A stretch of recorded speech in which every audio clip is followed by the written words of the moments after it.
आणि आता एक नजर टाकणार आहोत 10च्या मोठ्या 25 बातम्यांवर। उपमुख्यमंत्री अजित पवारांना बारामतीमध्ये मोठा धक्का बसण्याची शक्यता। पुतण्या युगेंद्र पवार आजोबा शरद पवारांबरोबर जाण्याचे संकेत। युगेंद्र पवार दादांचे सख्खे बंधू श्रीनिवास यांचे चिरंजीव। लोकसभेच्या 48 पैकी 39 जागांवर मवियात एकमत। शरद पवारांची माहिती। शाहू महाराजांच्या कोल्हापूर लोकसभा उमेदवारीवरती चर्चा नाही। शाहू महाराजांच्या भेटीनंतर शरद पवारांची प्रतिक्रिया। उद्या दिलीप वळसे पाटलांच्या मतदारसंघात शरद पवारांची सभा। उद्याच्या शरद पवारांच्या सभेचा टीझर प्रसिद्ध। विजयाचा निर्धार पक्का होणार अशा आशयाचा टीझर। मंत्रिपदाची शपथ कधी घेणार? वैभव नाईकांचा संजय शिरसाटांना सवाल। तर तू सोबत आल्यावर आमचा विस्तार होणार, शिरसाटांचं नाईकांना उत्तर। विधानभवन परिसरातील व्हिडिओ व्हायरल। निवडणुकीच्या पार्श्वभूमीवर महाविकास आघाडीच्या वज्रमूठ सभा पुन्हा सुरू होणार। 24 तारखेला पुण्यात महाविकास आघाडीची वज्रमूठ सभा। शिंदे गटाच्या लोकसभेच्या काही जागांवर भाजपचा दावा। रामटेक, धाराशिव, परभणी, संभाजीनगर, कोल्हापूर या जागांवर भाजपचा दावा। तर रत्नागिरी, सिंधुदुर्ग, ठाणे, नाशिक, पालघरसाठी भाजप आग्रही असल्याचीही माहिती।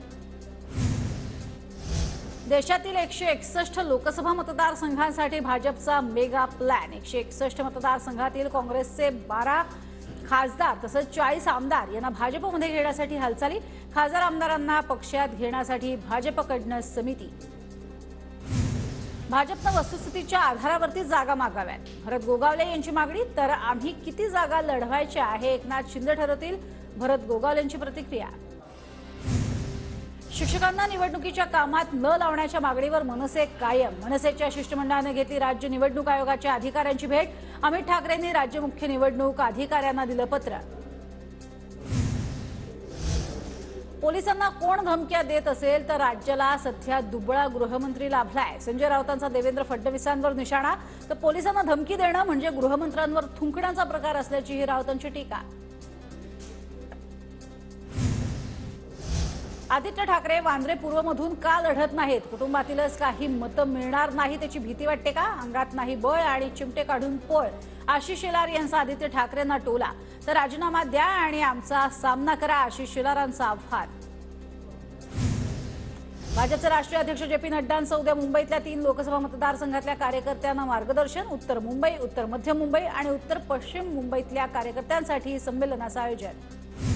उपमुख्यमंत्री देवेंद्र फडणवीसांचा सातारा दौरा पुढे ढकलला। जे.पी. नड्डांच्या मुंबई दौऱ्यामुळे फडणवीसांचा दौरा पुढे ढकलला। पुणे पोलिसांची ड्रग्ज विरोधात मोठी कारवाई। पुणे पोलिसांकडून शहरात विविध ठिकाणी छापे। 1100 कोटी रुपये किमतीचं 600 किलो ड्रग्ज पुणे पोलिसांच्या गुन्हे शाखेकडून जप्त। महायुतीची 23 तारखेला इस्लामपूरला जाहीर सभा। सर्व घटक पक्षही सहभागी होणार। रयत क्रांती संघटनेकडून सभेचं आयोजन।